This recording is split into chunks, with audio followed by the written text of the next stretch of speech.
왕자와 거지 등을 지은 미국이 낳은 탁월한 문학 작가가 마크 트윈입니다. 그는 강연과 저서를 통해서 유머와 풍자가 넘치는 작품으로 전 세계 사람들을 웃게 만들었습니다. 그런데 정작 마크 트윈 자신은 개인적으로 슬픔으로 인하여 깊이 상심하며 살았습니다. 나는 늘 죽은 사람을 부러워하고 있다고 고백하면서 인생을 비관적으로 생각하며 허무주의 사상에 빠져서 살았습니다. 마크 트웨인과는 전혀 다른 삶을 사신 분을 소개합니다. 겉으로 드러난 삶은 슬픔과 고난의 사람이었지만 마음속 깊이 기쁨을 간직하며 평강을 간직하면서 살아가신 분이 있습니다. 그분은 예수 그리스도이십니다. 주님은 고통스러운 십자가의 죽음이 다가오고 있음을 아시면서도 제자들에게 말씀하시기를 내가 이렇게 말하는 것은 나의 기쁨이 너희 안에 머물게 하고 너의 기쁨이 더욱 충만하게 하려 함이니라. 요한복음 15장 말씀하셨습니다. 예수 그리스도를 전적으로 신뢰하는 사람들은 영혼 깊숙이 넘치는 기쁨을 경험합니다. 이러한 주님을 본받아 살아간 사람이 사도 바울입니다. 바울도 많은 고난과 슬픔을 경험했지만 영원 깊숙이 기쁨과 평강을 경험한 사람입니다. 이러한 기쁨과 평강을 사랑하는 빌립보 교인들과 함께 나누고 싶어 했습니다. 오늘의 말씀을 통해서 우리의 삶을 아름답게 하는 삶의 모습이 무엇인가? 우리 삶을 아름답게 하는 모습 무엇인가? 낙심할 것들이 많고 두려움이 많은 세상 속에서 무엇이 우리의 삶을 아름답게 합니까? 세 가지를 나누겠습니다. 첫 번째, 하나님의 은혜에 감사하는 삶, Thanksgiving. 3절 보세요. 바울은 너희를 생각할 때마다 나의 하나님께 감사하노라. 나의 하나님께 감사하노라. 미국 보통 사람들이 식사할 때 이렇게 얘기하며 시작하는 것을 들었습니다. Let's say grace. Let's say grace. grace 말합시다. 라는 의미입니다. 은혜와 감사와 은혜는 서로 통하는 말입니다. 먹는 것, 마시는 것 모두가 다 하나님의 은혜로 주신 것임을 기억하며 감사하자는 말입니다. 감사 기도드리자는 말이에요. 오늘 말씀에서 사도 바울은 무엇에 대해서 감사하고 있는가요? 그는 빌립보 교인들로 인해서 하나님께 감사했습니다. 사람들로 인하여 감사했습니다. 빌립보 교인들이 무엇 때문에 감사했는가요? 그것은 하나님의 은혜로 인하여 교인들의 삶에 맺혀진 영적인 열매가 있음을 듣고 영적으로 성장해 가고 있음을 듣고 영적인 열매가 있음을 듣고 하나님께 감사했습니다. 어떤 사람으로 인하여 감사하는 것은 그 사람의 중요함을 하나님 앞에서 인정하는 겁니다.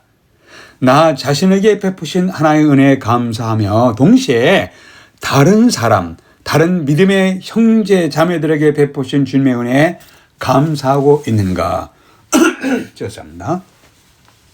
사도 바울은 나의 하나님께 감사한다. My God. 나의 하나님께 감사한다는 것을 강조했습니다. 바울은 나를 아시는 나의 하나님, 나를 부르신 나의 하나님, 나를 용서하신 나의 하나님, 나라의금 하나님의 백성이 되게 하신 나의 하나님, 내가 진리의 복음을 위해서 일할 수 있는 기회를 주신 My God, 나를 죄로 인한 멸망에서 구원하신 나의 하나님, 이제까지 나의 삶을 이제까지 인도하신 나의 하나님께 감사합니다. 그런 고백이에요. 여러분은 하늘과 땅을 만드신 하나님께 나의 하나님 My God이라고 기도하며 감사드릴 수가 있으십니까? 여러분의 혀는 어떤 말을 자주 하십니까? 하나님의 은혜에 대한 감사의 말을 자주 하십니까? 아니면 불평의 말을 자주 하십니까? 우리가 다 부족한 인간입니다. 때로는 우리 불평합니다. 원망도 합니다. 그런데 우리의 삶을 아름답게 하는 것은 하나님의 은혜를 기억하며 감사하는 모습입니다. 우리 자신에게 베푸신 하나님 은혜에 감사하고 동시에 형제 자매의 삶 속에 나타난 하나님 은혜에 감사하는 것을 배워 가십시다. 무엇이 우리 삶을 아름답게 하시는가의 첫째는 감사입니다. Thanksgiving. 두 번째는 성도들과의 교제하는 삶, fellowship입니다. 5절 보겠습니다. 5절에서 복음 안에서의 교제, your partnership in the gospel 이라는 말씀이 있습니다. 교제, 코이노니아, 펠로우십, 파트너십 어떤 것을 함께 나누면서 함께 참여함을 의미합니다. 세상 사람들의 교제는 비슷한 직장, 비슷한 연령, 비슷한 배경, 비슷한 계층의 사람들끼리 서로 교제합니다. 그러나 그리스도인들의 삶의 특징은 인종의 벽을 넘습니다. 학벌과 개성의 차이를 넘어서 그리스도 안에서의 교제입니다. 이것은 위대한 교제입니다. 빌립보 교회 교인들은 어떤 사람들로 구성되었는가요? 죄송합니다. 사도행전 16장에 보면은 빌립보 교회 안에는 무역업을 하는 부유한 상인인 루디아란 여인도 있었습니다. 또한 사회에서 천시하는 노예로서 점을 치는 귀신 들린 여자가 있었는데 주님의 능력으로 자유하게 되어 빌립보 교회의 교인이 되었을 겁니다. 그리고 바울과 신라의 옥문을 지키던 간수, 로마 정부의 하급 관리도 있었습니다. 빌립보 교회 안에는 사업을 하는 부유한 여자도 있었고 사회적으로 천대시 당하는 여자 종도 있었고 정부에 고용된 공무원도 있었는데 이들은 신분과 계층의 차이를 넘어서 함께 하나님께 예배 드렸습니다. 성경은 너희는 유대인이나 헬라인이나 종이나 자유인이나 남자나 여자 없이 다 그리스도 예수 안에서 하나이니라. 갈라디아서 3장입니다. 우리가 하나님께 예배 드릴 때 세상의 모든 차별이 다 허물어집니다. 부자와 가난한 자의 차별이 허물어집니다. 배운 자와 배우지 못한 자의 차별이 허물어집니다. 각기 다른 배경과 학력, 서로 다른 문화와 인종에도 불구하고 하나님 안에서 그리스도 안에서 한 가족으로 교제하며 예배 드리는 모습입니다.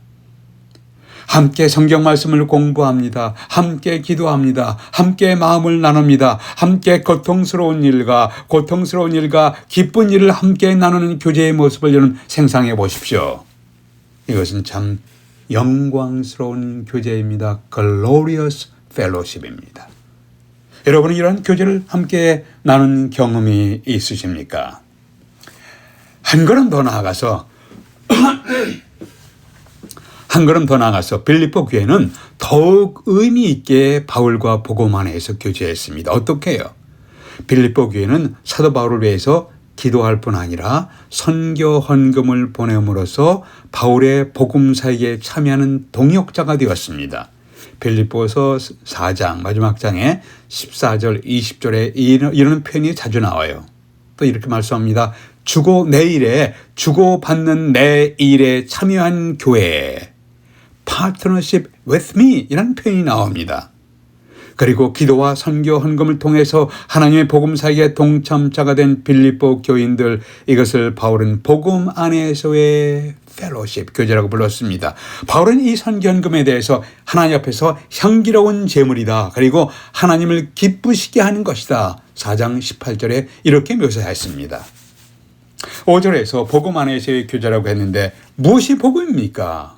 무엇이 기쁜 소식입니까? 하나님이 우리를 그리스도 안에서 용서하셨습니다. 이것이 기쁜 소식이에요. 우리는 용서받을 수가 있습니다.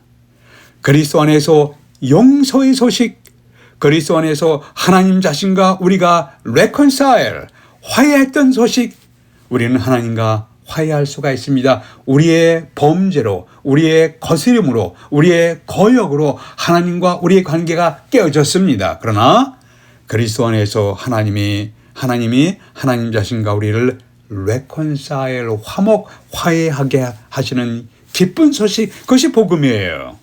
빌립보 교회는 외부로부터 핍박받고 가난한 교회였지만 복음 사역에 함께 동참했습니다. 무엇이 우리의 삶을 의미 있고 아름답게 하는가요? 그것은 복음 안에서의 교제입니다. 여러분에게는 복음 안에서 교제하는 삶이 있으십니까?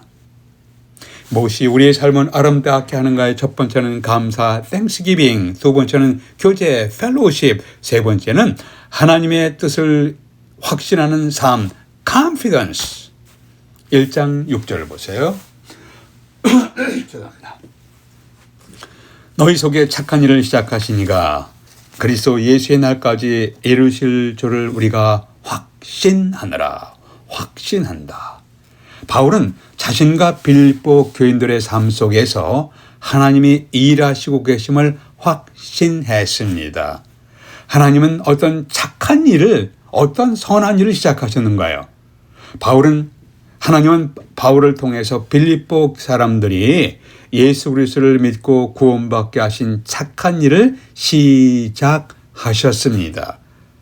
바울은 자신과 빌립보 성도들의 삶 속에서 위대한 구원의 사역을 시작하신 하나님께서 이 일을 완성하실 것을 확신했습니다. 어느 날 어떤 만남이나 사건을 통해서 예수 그리스도에 대해서 우리로 하여금 듣게 하셨습니다. 우리가 죄인임을 깨닫게 해주시고 죄 용서의 필요성을 알도록 인도해 주셨습니다. 어느 날 우리의 마음의 눈을 열어서 그리스도와 십자가의 의미를 깨닫게 해주셨습니다.